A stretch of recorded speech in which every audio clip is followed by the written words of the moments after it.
Oh, where are we today? We've been here before. This looks so different. Ryan, Steve, you're here with the team again, man. This How's it going? is looking awesome. thank you. We did our very appreciate it. first episode right here. here. We've seen each other a lot since then, but this house has got all the finishes up to a certain point on it, and you're going to walk us through this today. These guys are moving in a month, right? Yeah, that's the plan. Is the water going to be warm by then? Oh yeah. It is? Yes. What's the earliest you've ever dove in the water? You were born and raised on the lake? No, it'll be cold. Okay, I thought good. you meant the water inside. Yeah. Yep, the water in here will be nice and warm, but not getting in the lake Lake's just gonna be yet. cold. I won't be swimming in. Are you still up for skinny dipping later today after this No. episode? Okay, Nope. good. We won't do that. Let's go take a look at the kitchen. I've got a nail gun and I'm gonna hold it while Ryan tells us one thing. Ryan, I wanna know, like when you look out right now, as we're filming end of March Madness season, let's timestamp that sucker. In 3 months from now, are you going to be booked up? Because I know you say, like, we can do all this stuff, but you've gotten busier and busier. Are people going to be able to book with you, or do they have to do it a year in advance? No, we do not need to book a year in advance. Our schedule's not that crazy. We do have a lot of projects coming down the pike, but typically planning is the most underperformed part of the process. So the sooner we can get in contact with people, the sooner we can start planning, Yep. the faster we can get on site. Yep. And there are planners that are faster than others. Some people make decisions faster, and we have to take that into account when it's like, okay, we're starting on site. Yep. You know, so we're not so beholden to a schedule that we can't make moves and push people in line, because if somebody's not ready to go, well, it's like, Yeah, I can't make them go. I got to pay my guys, so Yeah. whatever's ready, you know. But one thing we do pride ourselves on is once we start a job, we do not leave till it's complete. Yeah. And in all seriousness, we will not leave you stranded on a job. We're not going to prioritize other work in front of yours. Once it's started, we do not stop until it is complete. This is the beams exposed here, future finish. I'd say most friends I know getting into a bigger home like this are gonna finish this later. It's really expensive, right? Yeah. So when you see this, what do you hope to come back in 5 or 10 years? If you had your way about it, what do you hope to see down here? Well, the nice thing about having an open floor like this for the clients is as they move into their new home, if they wanted to make slight adjustments, changes, modify anything, we have all the access to do that, because all the ductwork, all the water lines, Yeah. you know, all the electrical, everything is originating from the mechanical room, traveling through the floor. It's another reason why we use open web floor joists or engineered floor trusses, is so that we can access this. We can run stuff in and out. Having the unfinished basement for the first year or two while they're living here isn't the end of the world. In fact, it kind of allows some freedom for them to make nice some down here. changes.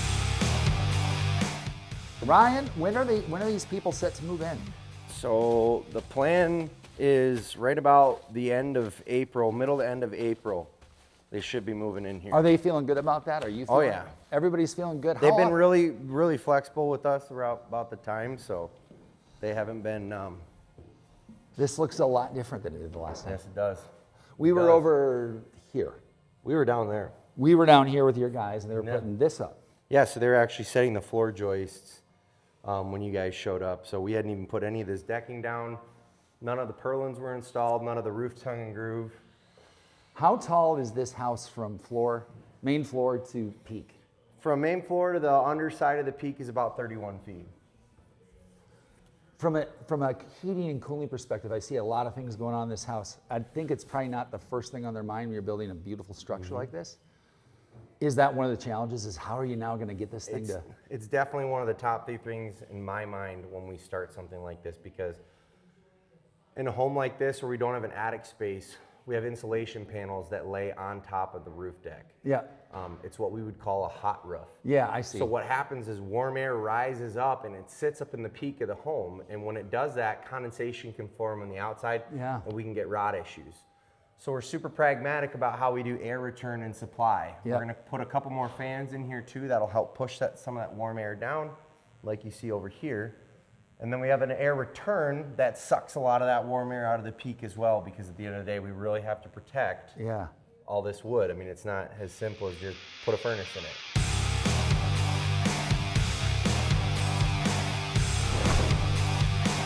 Now, as a person who's looked at building houses before, I know wood is the expense, right?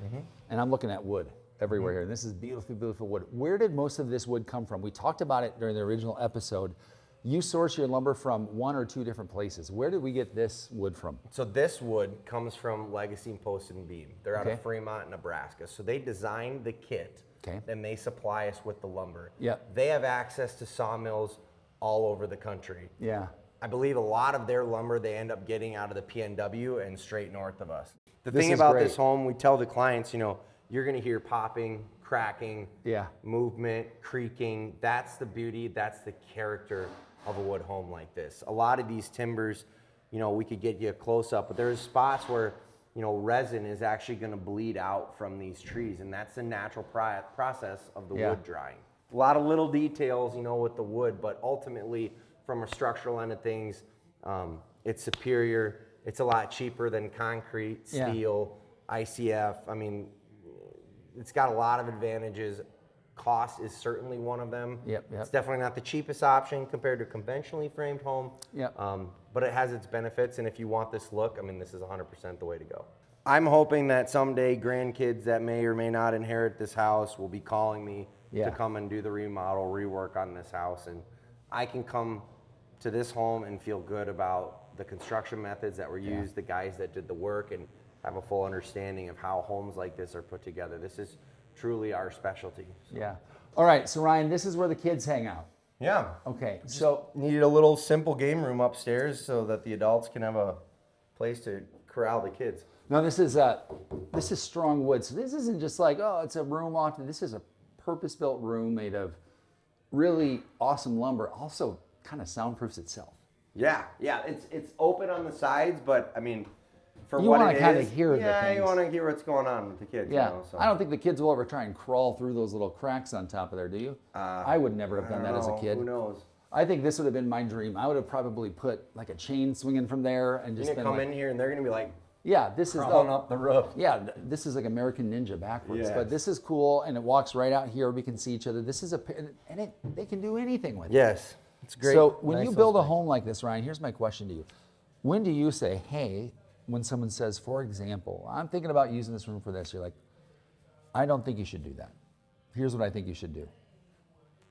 A lot of times that's something when it comes to design and drafting, we're trying to make decisions that make sense with the flow of the house. Yeah. We had this loft space up here. It was huge. Yep. We didn't want to bring plumbing up here. We didn't think that was going to be necessary. There's plenty of bathrooms on the main floor as well in the basement. Yep. So to break up the space, we're like, game room upstairs. Yeah. That just makes sense. Yeah. As opposed to in the basement, which is unfinished. Yeah. You know, let's have a space that is finished, that the kids can have a spot. We can pile toys in here. We can shove them in here when the Yep. adults are having cocktails, whatever the case may be. We can put kids to bed in here. So yeah, whatever they need to use. Yeah, it they for. can just get like a bungee rope or like one of those zip lines down to grab a snack. We talked about a slide. I like the slide. That's probably a little more realistic. Yeah, Okay. yeah.